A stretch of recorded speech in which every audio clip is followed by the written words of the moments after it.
नमस्कार, pulse 24 news देख रहे हैं आप। आपके साथ मैं हूं सुजल वर्मा। खबर कर्नाटक के हुबली से है, जहां केंद्रीय मंत्री प्रहलाद जोशी ने हुबली में रवि गनिगा की आरोपों को हवा दी, जिस दौरान उन्होंने कहा कि रवि गनिगा के खिलाफ मैं मानहानि का मुकदमा दायर करूंगा। ನಿನ್ನೆ ಕಾಂಗ್ರೆಸ್ಸಿನ ಒಬ್ಬರು MLA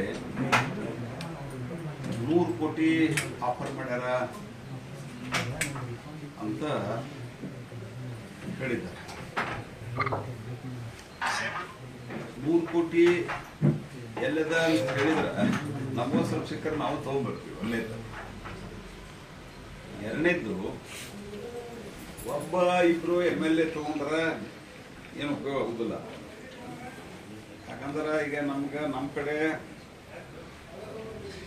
60, 64, 66 MLA ಇದ್ದಾರೆ. ಅದರ ಒಂದಿಬ್ಬರು ಪಕ್ಷ ದ್ರೋಹ ಮಾಡಿ ಹೋಗಿದ್ದಾರೆ. 64 MLA ಕನಿಷ್ಠ ಇನ್ನು 64 MLA ಬೇಕು. 64 ಇಂಟು 100 ಅಂತಂದ್ರೆ ಎಷ್ಟು ಸಾವಿರ ಕೋಟಿ? 6,600 ಕೋಟಿ ರೂಪಾಯಿ. ಇದೊಂದು ಬಾಲಿಶತನಕ್ಕೆ ಒಂದು ಮಿತಿ ಇರಬೇಕು. ಚೈಲ್ಡಿಶ್ನೆಸ್ ಇದು ಜಸ್ಟ್ ಚೈಲ್ಡಿಶ್ನೆಸ್. ಹಾಗಾಗಿ ಈ ಡೈವರ್ಟ್ ಮಾಡಲಿಕ್ಕೆ ಯಾರೇ ನಡು ಈ ತರ ಚೈಲ್ಡಿಶ್ ಇರೋರನ್ನು ಬಿಟ್ಟು ಕಾಂಗ್ರೆಸ್ ಪಾರ್ಟಿಯವರು ಆರೋಪ ಮಾಡ್ತಾ ಇದ್ದಾರೆ. ಎರಡನೇದಾಗಿ ನಾನು ಬಾರಿ ಸ್ಪಷ್ಟಪಡಿಸಿದ್ದೀನಿ, ಈ ಸರ್ಕಾರ 5 ವರ್ಷ ಜನಾದೇಶ ಕೊಟ್ಟಿದ್ದಾರೆ. ನಾನು ನಮ್ಮ ಪಾರ್ಟಿ ಫೋರಮ್ದಲ್ಲೂ ಹೇಳಿದ್ದೆ, ಯಾವ ಕಾರಣಕ್ಕೂ ಸರ್ಕಾರ ನಾವು ಕೆಡುತ್ತೀವಿ ಈ ರೀತಿಯ ಭಾಷೆ ಯಾರು ನಮ್ಮಲ್ಲೂ ಕೆಲವರು ಇಮ್ಮೆಚೂರ್ಡ್ ಆಗಿ ಸ್ಟೇಟ್ಮೆಂಟ್ ಕೆಲವರು ಕೊಡ್ತಿರ್ತಾರೆ. ಎಲ್ಲ ಪಾರ್ಟಿ ದೊಡ್ಡದಾದ ಮೇಲೆ ಆ ರೀತಿ ಯಾರು ಕೊಡಬಾರ್ದು ಅನ್ನುವಂಥದ್ದನ್ನು ಪಾರ್ಟಿ ಫೋರಮ್ದಲ್ಲಿ ನಾನು ಹೇಳಿದ್ದೇನೆ. ಯಾಕಂದ್ರೆ ಸರ್ಕಾರ ಅವರ 5 ವರ್ಷ ನಡೆಸಬೇಕು. ಈಗ ನಮ್ಮ ಸ್ಪಷ್ಟ, ನಮ್ಮದು ಮತ್ತು ನಮ್ಮ ಪಾರ್ಟಿದ್ದು ಅತ್ಯಂತ ಸ್ಪಷ್ಟ ನಿಲುವು, they should run the government 5 years. ಅವರು ಬಡದಾಡಿ ಕೊಡ್ತಾ ಇದ್ದಾರೆ. DK ಶಿವಕುಮಾರ್ ಅವರು ಮತ್ತು ಸಿದ್ದರಾಮಯ್ಯನವರು ಅವ್ರ ಗುರುಪು ಇವ್ರ ಗುರುಪು ಮೊದಲಿಂದನೂ ಬಡದಾಡ್ತಾ ಇದೆ. ಅದು ಅವ್ರು ಬಿಟ್ಟಿದ್ದಾರೆ. ಬಟ್ ನಮ್ಮ ನಿಲುವು ಅತ್ಯಂತ ಸ್ಪಷ್ಟದ. ಯಾವುದೇ ಕಾರಣಕ್ಕೆ ಅವ್ರಿಗೆ ನಿರ್ಣಾಯಕ ಬಹುಮತವನ್ನು ಕೊಟ್ಟಿದ್ದಾರೆ. ಅವ್ರು ಹೋದ ಸತ್ಯ ಅಂತ ಹೇಳ್ತಾರೆ, ಅವ್ರಿಗೆ ನಿರ್ಣಾಯಕ ಬಹುಮತ, ಅವ್ರಿಗೆ ಬಹುಮತನೇ ಇರಲಿಲ್ಲ. 124, 125 ಸೀಟ್ನಿಂದ 67, 68 ಸೀಟ್ ಬಂದು ಸಹಿತ ಒತ್ತಾಯಪೂರ್ವಕವಾಗಿ ಕುಮಾರಸ್ವಾಮಿ ಅವರನ್ನು ಕರ್ಕೊಂಡೋಗಿ ಚೀಫ್ ಮಿನಿಸ್ಟರ್ ಮಾಡಿದರು. That was against the mandate of the people. ಹಾಗಾಗಿ ಹೋದ ಸರ್ತೆ ನಾವು 8 ಜನರದ್ದು ಗ್ಯಾಪ್, ನಮ್ದು 105 ಬಂದಿತ್ತು, ನಮ್ಗೆ 114 ಬೇಕಾಗಿತ್ತು. Hardly there was a gap of 9 MLAs. ಆ 9 MLAs ಗ್ಯಾಪ್ ಇದ್ದಿದ್ದರಿಂದ ಮತ್ತು ನಮಗೆ ಮ್ಯಾಂಡೇಟ್ ಸಿಕ್ಕಿತ್ತು. Where the single largest party ನಾವು ಮಾಡಿದ್ವಿ. ಹಾಗಾಗಿ ಈಗೇನಂದ್ರೆ ಇವೆಲ್ಲ ಮೂಢ ಹಗರಣ ಮತ್ತು ನಮ್ಮ ವಾಲ್ಮೀಕಿ ನಿಗಮದಲ್ಲಿ ಆಗಿರುವಂತಹ ಹಗರಣ, ಫೇಲ್ಯೂರು, MLAಗಳು ಈ ಒಂದು ಗ್ಯಾರಂಟಿಗಳಿಂದ ನಮಗೇನು ಕೆಲಸ ಆಗ್ತಾ ಇಲ್ಲ, ಗ್ಯಾರಂಟಿಗಳನ್ನ ಬಂದ್ ಮಾಡಿದೆ ಅಂತ ಹೇಳಿದ್ರು. ಇವತ್ತು ಯಾವುದೋ ಒಂದು ಪತ್ರಿಕೆಯಲ್ಲಿ ನೋಡಿದ್ದು ನಾನು ನಿಜಕ್ಕೂ ಪತ್ರಿಕೆಯಲ್ಲಿ 3-4 ಪತ್ರಿಕೆ ಉಳಿದ ಬೆಳಗ್ಗೆ ಒಂದು ಪತ್ರಿಕೆ ಒಳಗೆ ಬಂದದ, ಈಗೆಲ್ಲ ಫಲಾನುಭವಿಗಳ ಸಂಖ್ಯೆ ಹೂಡಿಕೆ ಕಮ್ಮಿ ಮಾಡ್ತೀವಿ ಅಂತ ಹೇಳಿ ಹೇಳಿದ್ದಾರೆ. ಅದಕ್ಕೆಲ್ಲ GST ಯಾರು ಕೊಟ್ಟಾರ ಏನು ಎಲ್ಲ ಹುಡುಕ್ರಿ ಅಂತ ಹೇಳಿದ. ಅವ್ರು ಸಣ್ಣ ಪುಟ್ಟ ಕೆಲಸ ಮಾಡಿದ್ರು, ಅದಕ್ಕೆ GST ಇದಾಗ್ತದೆ ಇತ್ಯಾದಿ ಎಲ್ಲ ಮನಿಗೇನು ಸ್ಕೀಮ್ ಬರ್ತದೆ.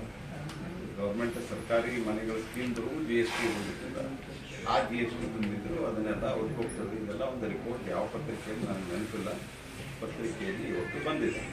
ಹೀಗಾಗಿ ಇವೆಲ್ಲ ಡೈವರ್ಟ್ ಮಾಡೋದಕ್ಕೆ, ಭ್ರಷ್ಟಾಚಾರದ ಈ ವಿಷಯವನ್ನ, ಅನೈತಿಕತೆಯ ವಿಷಯವನ್ನ ಮರೆಮಾಚಲಿಕ್ಕೆ ಯಾರೋ ಈ ರೀತಿ ಫ್ರಿಂಜ್ ಎಲಿಮೆಂಟ್ಸ್ ಕಡೆಯಿಂದ ಈ ರೀತಿ ಕ್ಷುಲ್ಲಕ ಆರೋಪವನ್ನ ಮಾಡ್ತಾ ಇದ್ದಾರೆ. ಅಲ್ಲಿ ಏನ್ ನಡೀತಾ ಇದೆ ಇದರದ್ದು ಜನರಲ್ ಮಾಧ್ಯಮದಲ್ಲಿ ಬಂದಿದ್ದು.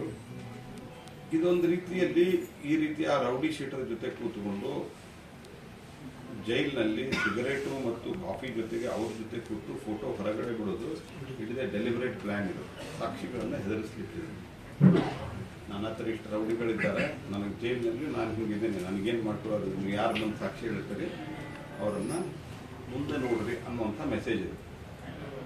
ಸರ್ಕಾರ ಇದರಲ್ಲಿ ಗಂಭೀರತೆ ಇಲ್ಲ. ಒಬ್ಬ ಸಾಮಾನ್ಯ ಪ್ರಜೆ ಈ ರೀತಿಯಾಗಿ ಈಗೇನು ನಾನು ವಿಶೇಷವಾಗಿ ಮಾಧ್ಯಮಕ್ಕೆ, ಅದರಲ್ಲೂ ಇಲೆಕ್ಟ್ರಾನಿಕ್ಸ್ ಮಾಧ್ಯಮಗಳು ಇಂಚು ಇದರಲ್ಲಿ ಕವರ್ ಮಾಡಿದ್ರೆ, ಪ್ರಿಂಟ್ ಮೀಡಿಯಾನೂ ಕವರ್ ಮಾಡ್ಯಾವ. ಆದರೆ ಪ್ರಿಂಟ್ ಮೀಡಿಯಾದಲ್ಲಿ ನ್ಯಾಚುರಲಿ ಒಂದು ಲಿಮಿಟೇಷನ್ ಇರ್ತದೆ. ಆ ಲಿಮಿಟೇಷನ್ದಲ್ಲಿ ಅವರು ಸ್ಪೇಸ್ ಲಿಮಿಟೇಷನ್ದಲ್ಲಿ ಅವರು ಚೆನ್ನಾಗಿ ಮಾಡಿದ್ದಾರೆ. ಆದರೆ ಇಲೆಕ್ಟ್ರಾನಿಕ್ಸ್ ಮೀಡಿಯಾಗಳು ಭಾಳ ಅತ್ಯುತ್ತಮವಾಗಿ ಒಬ್ಬ ಸಾಮಾನ್ಯ ವ್ಯಕ್ತಿಗೆ ನ್ಯಾಯವನ್ನು ಕೊಡಿಸ್ಬೇಕನ್ನುವಂಥದ್ದನ್ನು ಪ್ರಯತ್ನ ಮಾಡಿದ್ದಾರೆ. ಆದರೆ ಇದೇನು ಹೊರಗೆ ಬಿಟ್ಟಿದ್ದಾರಲ್ಲ, ಇದು ಹಂಗೆ ಬರೋಕ್ಕೆ ಸಾಧ್ಯ ಇಲ್ಲ. ಇದು ಅಲ್ಲಿದ್ದಾಗ ಫೋಟೋ ಅಥವಾ ವಿಡಿಯೋ ಕಾಲ್ ಮಾಡೋದು, ಅದು ಹೊರಗಡೆ ಬರೋದು, ನೊಟೋರಿಯಸ್ ಜನರ ಕಡೆ ಕೂಡೋದು, ರಾಜಾರೋಷವಾಗಿ ಕೂತರು, ಇದೆಲ್ಲ ಏನಂದರೆ ಸಾಕ್ಷಿಗಳಿಗೆ ಬೆದರಿಸಲಿಕ್ಕೆ ಮಾಡಿರುವಂಥ ಒಂದು ತಂತ್ರ ಇದೆ. ಆದ್ದರಿಂದ ನಿನ್ನೆ ಒಬ್ಬ ಇದೇ ಕೇಸ್ನಲ್ಲಿರುವಂಥ ಒಬ್ಬ ಅಧಿಕಾರಿ, ಪೊಲೀಸ್ ಅಧಿಕಾರಿ, KSದ ವಿದ್ಯಾರ್ಥಿಗಳು ತಮ್ಮ ಫೈಟ್ ಮಾಡ್ತಾ ಇದ್ದಾರೆ. ಯಾಕಂದರೆ 1 ತಿಂಗಳ ಮೊದಲೇ ಈ ಪ್ರಶ್ನೆ ಪತ್ರಿಕೆ ಪ್ರಿಂಟ್ ಆಗಿದೆ ಅನ್ನುವಂಥ ಒಂದು ಗಂಭೀರ ಆರೋಪ ಕೇಳಿ ಬಂದಿದೆ.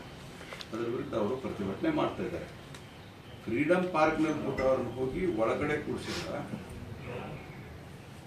ಕೋರ್ಟ್ ಜೈಲ್ ಇಡೀ ದಿವಸ ಅವರನ್ನು ಪೊಲೀಸ್ ಸ್ಟೇಷನ್ದಲ್ಲಿ ಕೂಡಿಸ್ತಾರೆ. ಆ ಪೊಲೀಸ್ ಸ್ಟೇಷನ್ದಲ್ಲಿ ಒಬ್ಬ MLA ಹೋದರೆ ಅವ್ರನ್ನೆಲ್ಲ ಹೊಡೆದು ಹೊರಗೆ ಹಾಕ್ತಾರೆ. ಅಂದರೆ ಎಷ್ಟು ಸೊಕ್ಕಿಗ ಪೊಲೀಸ್ ಅಧಿಕಾರಿ ಅಂದರೆ ಈ ದರ್ಶನ್ ಕೇಸ್ ಆದ ನಂತರ ತನ್ನನ್ನು ತಾನು ಭಾಳ ಹೀರೋ ಅಂತ ಅನ್ಕೋಬಿಟ್ಟಂಗೆ ಕಾಣ್ತದೆ ಆ ಪೊಲೀಸ್ ಅಧಿಕಾರಿ. ನಾನು ಯಾರಿಗೂ ಮಾಡೋಕ್ಕೆ ಸಾಧ್ಯ ಇಲ್ಲ ಅಂತ. ಇದೆಲ್ಲ ನೋಡಿದರೆ, ಒಟ್ಟು ವಿದ್ಯಮಾನಗಳನ್ನು ನೋಡಿದರೆ ಸರ್ಕಾರ ಇವರನ್ನು ರಕ್ಷಣೆ ಮಾಡುವಂಥ ತರಾತುರಿಯಲ್ಲಿ ಇದೆ ಅಂತ ಅನಿಸುತ್ತೆ.